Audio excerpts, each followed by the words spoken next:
নমস্কার বন্ধুরা, সম্পাস blog and শর্টসে আবারও একটা নতুন ভিডিওতে স্বাগত জানাই। তো আজকে কোনো ব্লগ শেয়ার করছি না, আজকে তোমাদের সাথে ভিডিও শেয়ার করছি। তো এই মেয়েটাকে দেখালাম, এটা হচ্ছে আমার ভাগ্নি। আর এই যে ফুলগুলো দেখতে পাচ্ছ, এই ফুলগুলো কিন্তু ওর দৌলতেই প্রাপ্ত হয়েছে। এটা কিন্তু বাজার থেকে নিয়ে আসেনি, ও আমাকে নিয়ে এসে দিয়েছে। তো এমন একটা ফুল যার পাতা থেকে ফল ফুল সবই কিন্তু খাওয়া যায়। তো হ্যাঁ, আশা করি বুঝতে পেরেই গেছো আর ফুলগুলো দেখে চিনতেই পেরে গেছো। আর এগুলো হচ্ছে সজনে ফুল। তো সজনে ফুলের চচ্চড়িও যেমন সুন্দর লাগে তেমন কিন্তু বড়াটাও ভালো লাগে। মুখরোচক তো বটে, স্বাস্থ্যকরও অবশ্যই। তো চলো ফুলগুলোকে আমি এইবার একটা একটা করে বেছে নেব। আর আজকে তোমাদের সাথে এই সজনে ফুলের বড়ার রেসিপিটা শেয়ার করছি। গরম ভাতের সাথে দুর্দান্ত লাগে এই সজনে ফুলের বড়া। তো ওইখানে দেখো পাতাও রয়েছে আর দুটো সজনেও রয়েছে, কারণ ফুলগুলো তুলতে গিয়ে কিছু পাতাও কিন্তু তোলা হয়েছে। কিন্তু পাতাগুলোকে ফেলে দেব না, পাতাগুলোকেও কিন্তু শাক রান্না করে খাবো। আর যাদের হাই প্রেশার, এই পাতা সেদ্ধ করা জল খেলে কিন্তু প্রেশার একদম নর্মাল হয়ে যায়, এটা কিন্তু সবাই জানে। তো চলো আমরা দুজনে মিলে ফুলগুলোকে বেছে নিচ্ছি। তো কারা কারা সজনে ফুলের বড়া খেয়েছো তারা কিন্তু অবশ্যই কমেন্ট করে জানাবে। আর চচ্চড়িটাও ভালো লাগে। তো চলো ফুলগুলো আমার বাছা হয়ে গেছে, আর এবার আমি ফুলগুলোকে খুব ভালোভাবে জল দিয়ে ধুয়ে নিচ্ছি। কেননা শীত গিয়েছে, শীতের মধ্যে কুয়াশা পড়েছে আর রাস্তার ধুলো এবার এই ফুলগুলোর মধ্যে কিন্তু বসে আছে। তো দেখো জলটা আমার কতখানি কালো।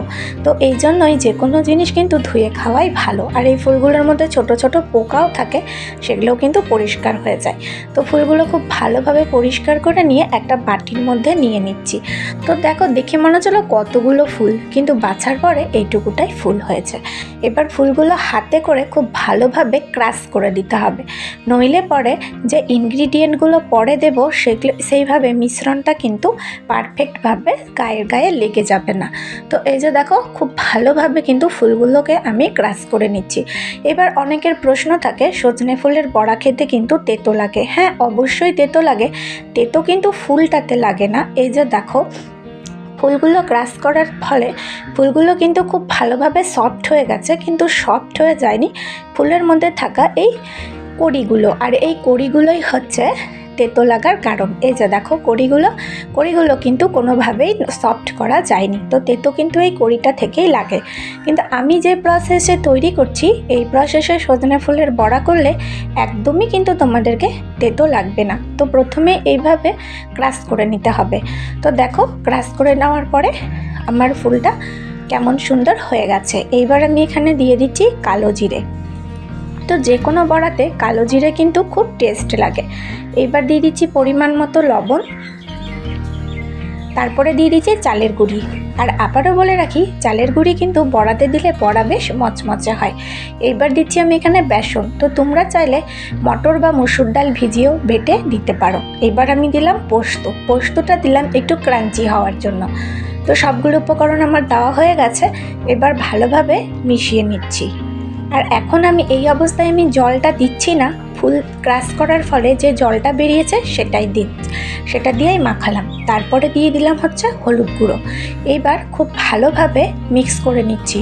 তো তোমরা চাইলে জল অ্যাড নাও করতে পারো, এইভাবেই হাত দিয়ে শক্ত শক্ত করে বড়া তৈরি করতে পারো, কিন্তু আমি এখানে অল্প পরিমাণে জল অ্যাড করব। তো অল্প পরিমাণে জল অ্যাড করার পরে আমার ব্যাটারটা ঠিক এইভাবে হয়েছে। তো এই রকমভাবেই তোমরা ব্যাটারটা তৈরি করে নেবে।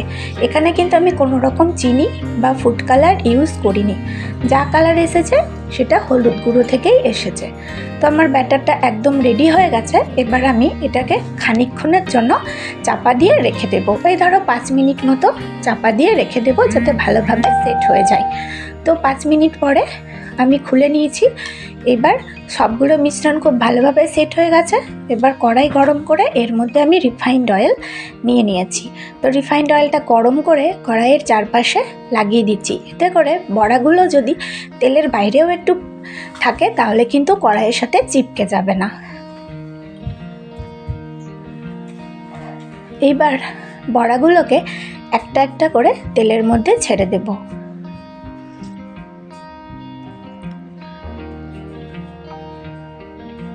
তো দেখো আমি একটু হাতে শেপ তৈরি করেই তেলের মধ্যে কিন্তু ছাড়ছি, এতে করে আমার বড়ার শেপটা ভালো হবে। এই জন্যই আমি হাতের মধ্যে একটু শেপটা তৈরি করে নিচ্ছি।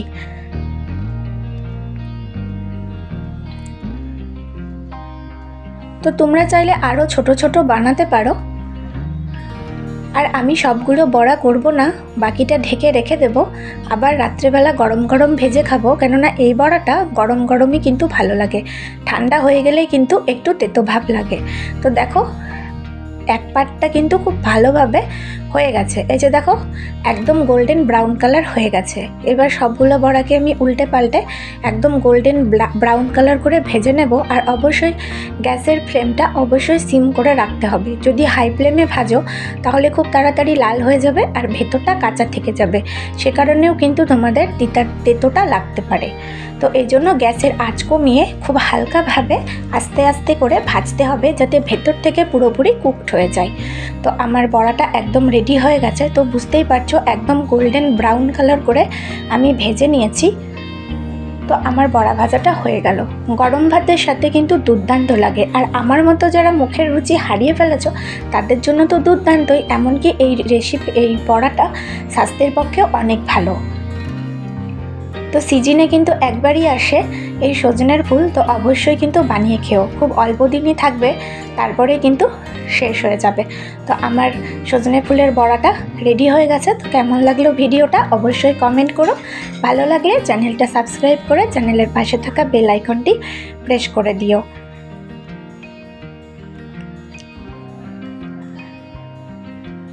আজকের মতো ভিডিওটা এই পর্যন্তই। দেখা হবে পরের কোনো একটা ব্লগে বা কোনো রেসিপিতে। ততক্ষণে সবাই ভালো থাকবে, সুস্থ থাকবে, সাবধানে থাকবে। Love you all friends, take care, bye by.